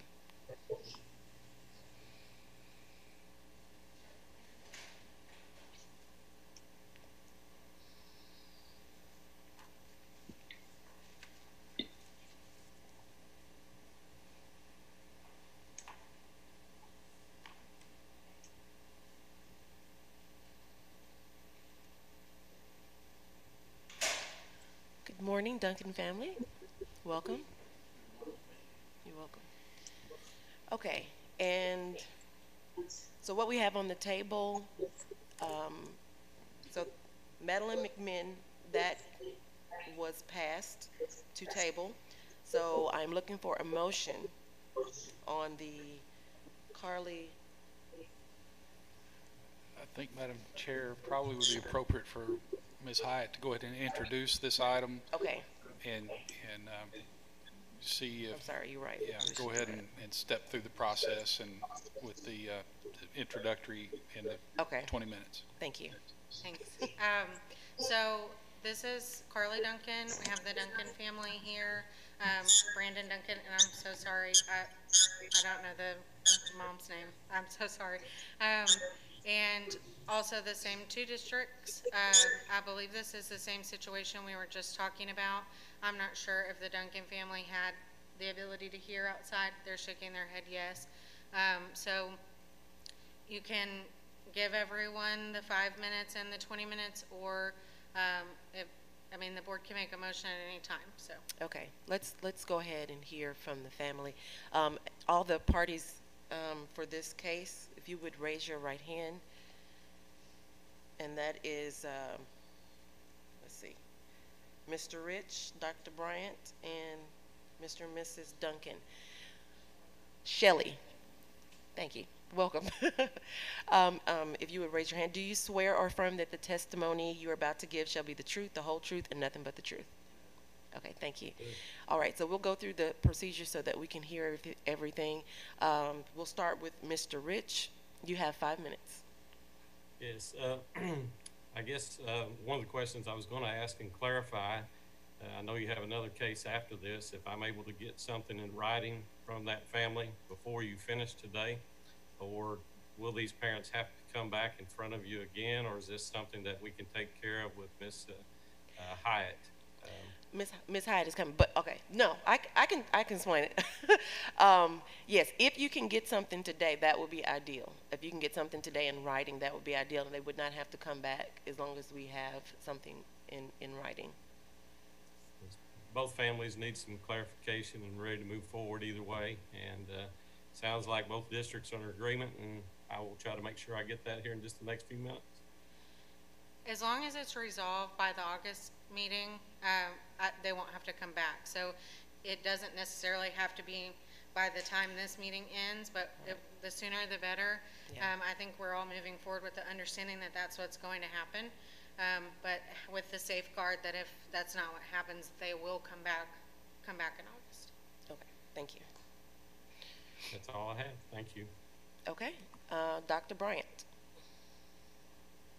Thank you again, Madam Chair. We do appreciate the opportunity to be heard on this matter as far as its procedural nature, and we look forward to working with Mr. Rich and these families to resolve this issue and to move on down our list.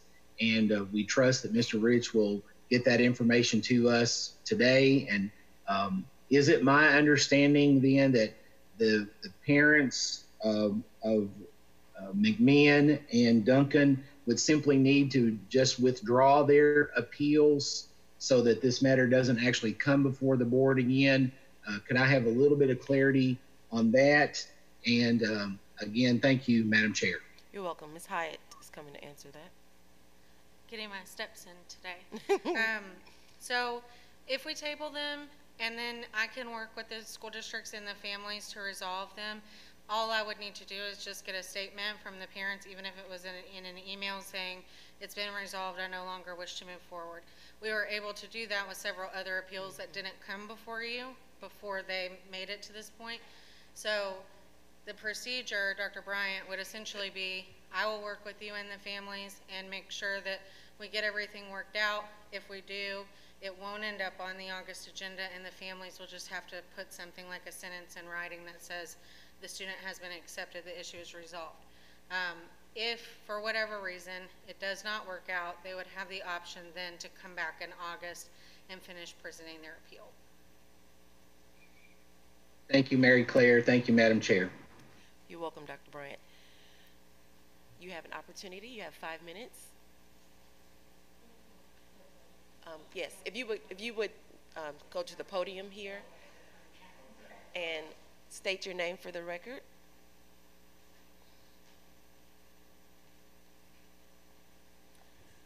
Brandon Duncan.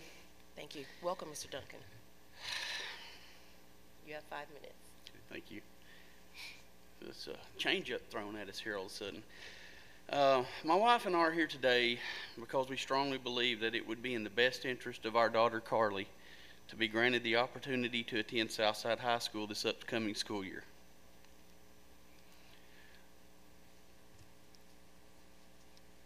You can remove the mask if you want. Yeah. Our daughter Carly is a straight A and honor student. Being that Southside High School is a charter school, we feel the curriculum, along with their administration, staff of teachers, and facilities, provide our daughter the best opportunity to succeed academically. The charter school aspect of Southside High School is something that interests both my wife and I. After speaking with friends whose children attend Southside High School about the charter program and what it does to prepare young adults for college in the future, we feel this would provide the best opportunity for our daughter's education. Also, as we mentioned in our original letter, there were some circumstances that happened last year at my daughter's current school that created a difficult environment for our daughter to focus on her education and her academics. As parents, we have the responsibility to provide the opportunity to succeed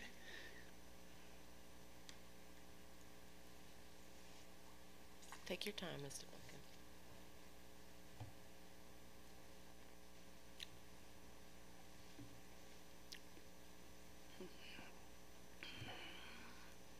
I understand when you're advocating for your children, it can be it's emotional. the circumstances that got me.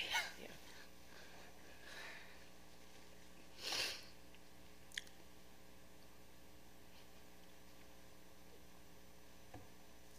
The best of our ability, a safe environment for both physically and mentally.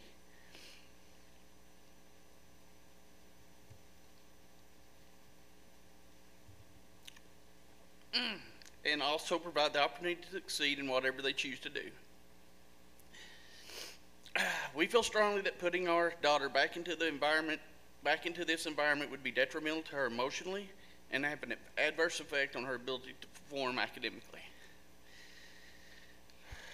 This is why my wife and I are here today asking you to grant our appeal so we can enroll our daughter at Southside High School this upcoming school year and give her what we know is the best opportunity to succeed. Our family would like to thank you for taking the time out of your busy schedule to speak with us today. Thank you, Mr. Duncan. Okay. Mr. Rich, you have 20 minutes. Well, ma'am, I don't have anything else. Just look forward to working with the middle school district to clarify these situations and let them enroll in the Southside School District. Okay. Dr. Bryant. Madam Chair, I have nothing further, and we are more than willing to work with Mr. Rich at Southside to resolve this matter to everyone's satisfaction. Thank you, Madam Chair. Thank you, Dr. Bryant. So this is what it looks like we have the opportunity to do. Mr. Rich at Southside School will get with Ms. Hyatt and Dr. Bryant to get the things in writing from the two parents that would be enrolling in Midland. So there's an opportunity for the board to vote to table this until that can be resolved. It may be resolved today. It may be resolved within the next couple of days. But if not, it will be on the agenda for August, which is the second Thursday in August. I'm not sure what day that is. Let's see. The 13th. Thank you. So that will be on the 13th. But I think all parties are pretty confident that this can be resolved. So it will be up to the board. Actually, you have the opportunity to decide to I'm looking searching for the word to drop your appeal. Thank you. To decide to withdraw your appeal today, or you can allow the board if you drop your appeal today, they'll get this worked out and there won't be an issue, but I'm sorry. Maybe. Yes. She's going to explain. So not withdraw today, but table today if it's the pleasure of the board. Allow me and the school districts and the family to work to get it resolved, hopefully. If it is resolved at that point, the parent can withdraw. If it is not resolved, then you would come back in August and the board would then vote on it then. Right. So what we have to do today is it's up to the board to vote whether to I'm tired. No, I totally understand. That happens to me all the time. So right now, the board could vote to go ahead and rule on the appeal, or the board could vote like it did in the previous case Right. to table this until August and allow the districts and the family to work together to resolve it. Right. So you heard it from Ms. Hyatt. Ms. Newton, you have a question? I just have a motion if you're ready. Okay. Any further questions or discussion? I'll just say I'm also inclined just to go ahead and take care of it here. To me, it's in the best social interest and not wait on the wait list, but I understand if others feel inclined to have that process. Okay. Thank you, Dr. Moore. Okay. If there are no further questions or discussion, Ms. Newton, you can go ahead with your motion. I move to table it to let the parties see if they can work it out. So we have a motion. Did you hear that? I'm sorry, you broke up, but you said a motion to table. Okay, by Ms. Newton. Second. Seconded by Dr. Hill. And we will take a roll call vote.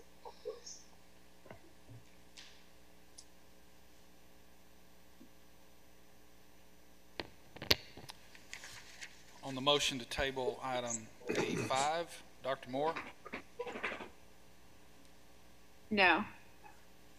Mr. Sutton, Yes. Ms. McFetridge, Yes. Ms. Woods, Yes. Ms. Newton, Yes. Ms. Chambers, Yes. Dr. Hill, Yes. Mr. Williamson, have you rejoined us? Okay. 6 yeas, 1 nay. So motion passes to table until further notice. As Ms. Hyatt said, they'll be working together to see if they can get that all resolved. And if not, then we will see you back in August. Hopefully this will all be resolved. Thank you so much for advocating for your children. Okay, we've got one last one, and that is Cooper Estep from last couple weeks ago. So this one is a little bit different. This is the appeal for Cooper Estep that last month, I'm sorry, 2 Dr. weeks Hill, ago. can you mute, please, really quickly? Thank you. The board voted, the original appeal failed for a lack of a motion, and then later the board voted to reconsider this appeal. So that is why it is before you again today. The child's name is Cooper Estep. The resident district is Guy Perkins. The non-resident district is Greenbrier. The family, I see them, and I know Mom is Samantha, and I haven't met Dad yet, so he'll have to introduce himself when he starts talking. You don't have to have another full hearing since this is just a reconsideration. You'll just need to engage in any additional discussion, ask the parents questions, ask the district questions, however you want to do it, but you don't have to have another full hearing. And because the appeal failed for a lack of a motion, you don't have to rescind any prior action. You can just make the motion as you see fit. Okay, thank you, Ms. Hyatt. Commissioner Key? And do they retain their sworn status from the previous meeting? Yes. You stumped me on that one. I'm going to say please swear them in again just to make sure. But Okay. I will definitely look into that, Secretary Key, for next time. Okay, let's see. Mr. and Mrs. Estep and let's see, Grant Greenbrier and Guy Perkins. If you would, raise your right hand. Do you swear or affirm that the testimony you're about to give shall be the truth, the whole truth, and nothing but the truth? I do. All right. So we don't have to go through the procedures, but it is open for questions and discussion. So do we have anyone with questions?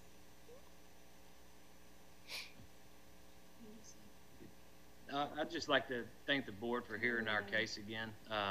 I'm Andrew Estep. I'm Cooper's father. Samantha was there 2 weeks ago when Cooper got denied. Any parent, I think, is going to fight for their child to have the best education, you know, and if we didn't do that, I wouldn't feel right. Cooper has never attended Guy Perkins, and so he's always went to Greenbrier his whole life. Greenbrier is got an A rating, and Guy has a C. So this year, when he was pulled out of second grade because we built our house in just about 20 foot over the school district line here, he got pulled out. So we decided to homeschool. I think it worked out well, but he's ready to get back into school. He's ready to get back to Greenbrier. That's where he wants to go to school, and that's where we want him in school at. So it's just, he was the first one on the list that got the denial letter, and then when our neighbor came down the road and they were approved and everybody else after us was approved, we decided to maybe put in a request to be heard again. Thank you, Mr. Estep. We definitely, I can definitely understand, you know, as a parent, what all you will do to make sure your child gets what you believe is the best for them in every situation. So thank you for continuing to advocate for your child. Dr. Fisher or Mr. Spainhour, does anyone else have anything to add? Thank y'all for joining us today. I cannot hear you, Mr. Spainhour. It says you're unmuted, but we can't hear you.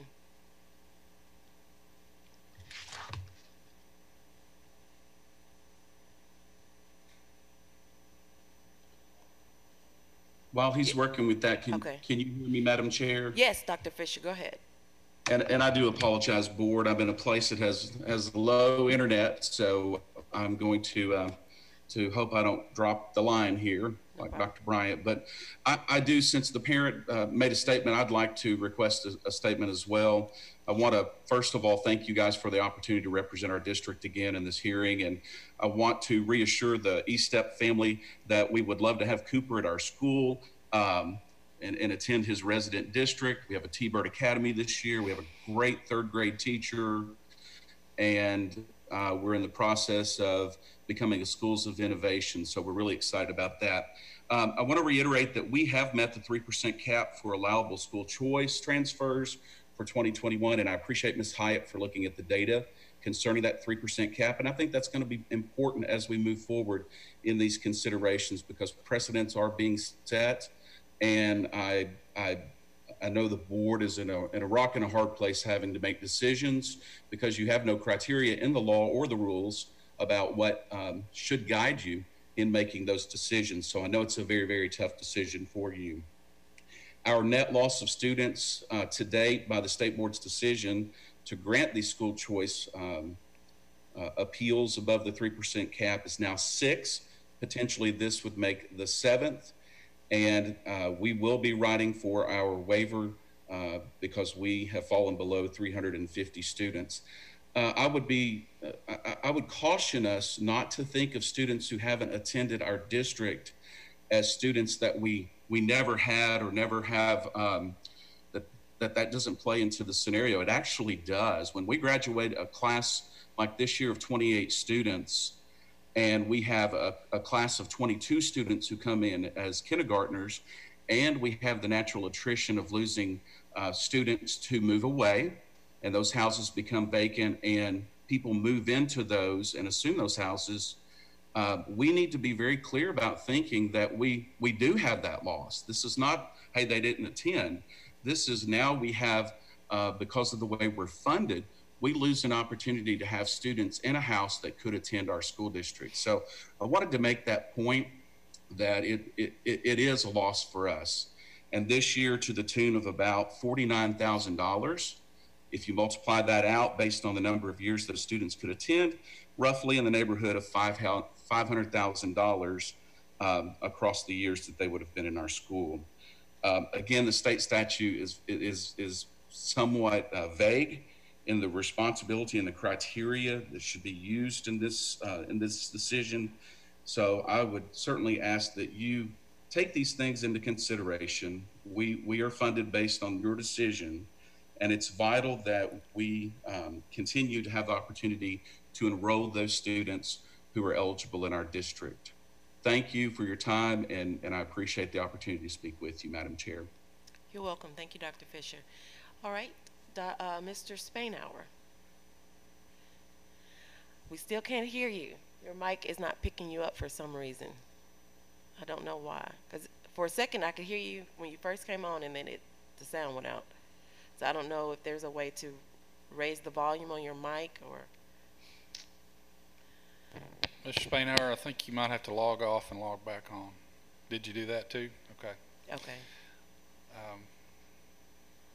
Is there any way that you could call in with your phone?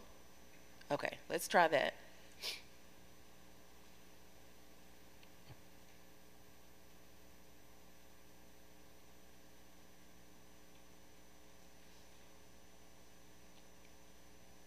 If we got a spare moment, I'd just like to clarify. We didn't just move into a house. We actually built the house here, so it's not like we took it from a different family.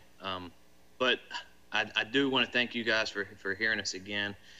I know Cooper's excited to maybe get to go back to school. He bought him a backpack the other day, and so he's, you know, the social welfare of this child. Every one of his baseball friends are in Greenbrier. Everybody he knows goes to Greenbrier. Everybody in our neighborhood goes to Greenbrier. And to pull him and place him into a school that he knows absolutely nobody would be hard on him. And that's where his kindergarten teacher was. That's where his first grade teacher was. It's where he started the second grade, and hopefully he can start the third grade. So, thank you. Thank you, Mr. Eastep. As we stated before, I think Mr. Spainhour is calling in now. But as we stated before, we take each one of these cases individually, and as you can see from today, they are quite varied in their the different issues that concern each family. So we appreciate each district doing their part and abiding by their responsibilities through the law. And please understand and trust that the board is taking all things into consideration for what's best for each case. So, Mr. Greenbrier, were you able to call in? Oh, looks like he's dialing in now.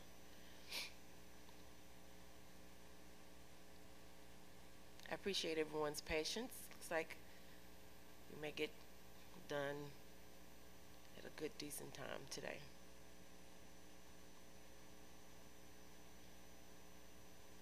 Do we need to try to take a 5-minute break and see if we can get Mr. Spainhour on? Okay, why don't we take a 5-minute break and see if we can get this technical issue worked out, and then we'll be right back to get this case closed. Thank you.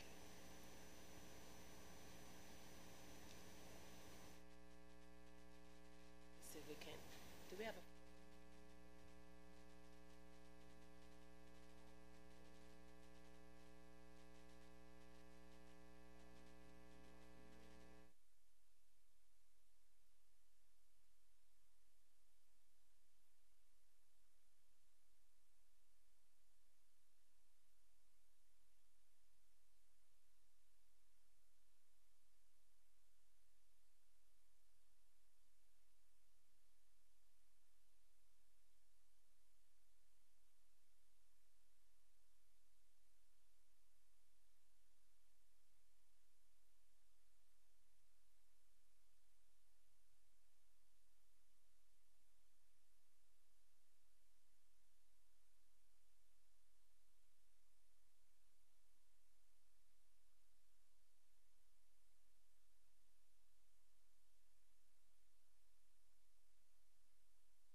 Just, we'll get a couple of minutes You bet. to let everyone Sorry get about back that. in the room. No problem.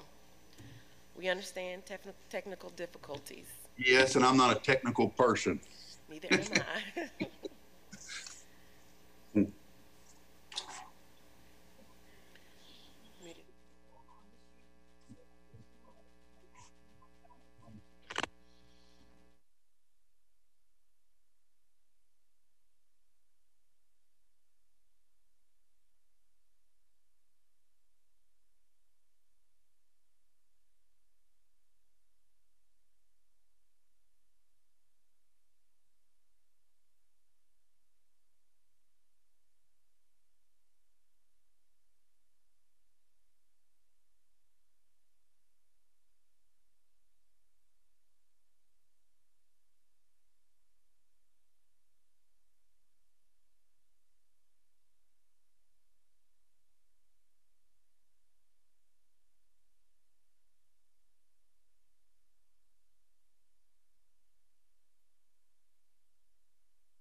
He was.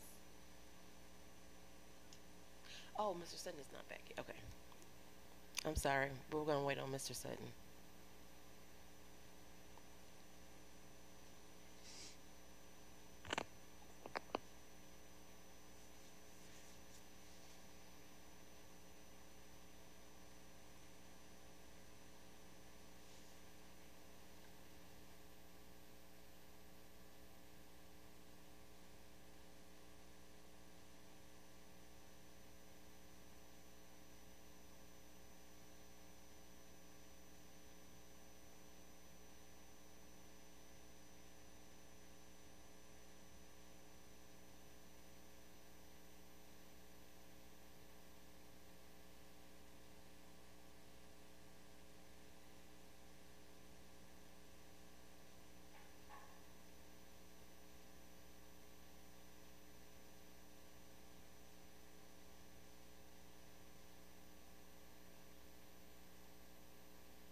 Hi, Cooper. How are you today? You are Good. too cute. Thanks for joining us. You're welcome. Well, we're going to get started in just a few more minutes.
Mr. Sutton. I think we've got everyone back now.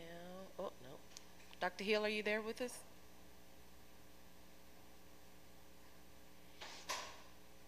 Yes. Okay, awesome. Okay, well, we'll get started again. I believe it was Guy Perkins, Mr. Spainhour. Yeah, Scott Spainhour from Greenboro School. Just apologize for the technical problems there, but just wanted to say that, you know, we have room and we would love nothing more than to support the E-Step family at Greenbrier. I know kind of the area where they live, and it is a mixed up situation, and certainly can understand where they're coming from on that. I do remember vaguely when they got the call about having to leave during the middle of the year after building their home, and that's a very difficult thing for them to have had to do. But I just want everybody to know that we will take him, love him, and help him to grow as best we can.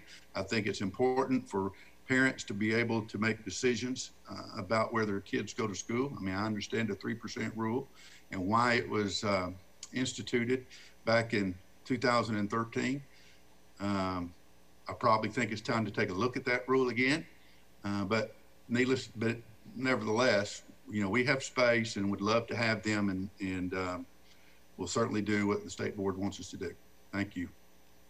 Thank you, Mr. Spainhour. Do we have any more questions or discussion from the board? If not, then I welcome a motion.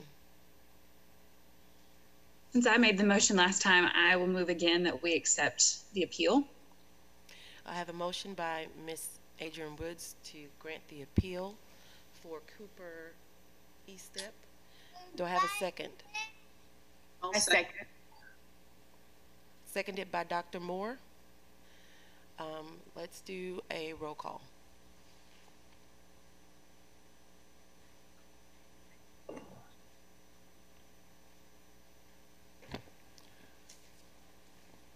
On the motion to grant the appeal, Dr. Moore? Yes. Mr. Sutton? Yes. Ms. McFetridge? Yes. Ms. Woods? Yes. Ms. Newton? Yes. Ms. Chambers? Yes. Dr. Hill? We can't hear you, Dr. Hill. You're muted. Yes. Thank you. Mr. Williamson did not rejoin us. Okay, that's 7 yeas, 0 nays. 7 yeas, 0 nays. Motion passes. Congratulations, Cooper and Mr. and Mrs. E-Step. Thank you. Thank y'all. Thank you so much. You're welcome. Thank y'all for joining us today, and thank you, Mr. Spainhour and I'm having a moment. Dr. Fisher, thank you. Thank you, Dr. Fisher, for joining us today. We appreciate you. All right, so that concludes all of our school choice appeals. We'll move on to new business. Do we have any new business for the day? Okay. And we didn't have any public comments. So I welcome a motion to adjourn. No one wants to stop? I think we get emails saying they want to do public. I mean, the public comment was the email they sent us. Is that correct? Yes, the public comments are being emailed in right now, and there is an actual separate email for public comments. Okay. So, thank you. Did someone move to adjourn? I'll move. Motion to adjourn. Okay. Second. Okay, so I heard Mr. Sutton move to adjourn and seconded by Dr. Hill. We are finished, adjourned. Thank you all for joining us today. Our next meeting, as far as I know, will be on the second Thursday, which is August, I think, 13th. All right. Well, I'll see you all then. Have a great weekend and enjoy your family. Be safe. Bye.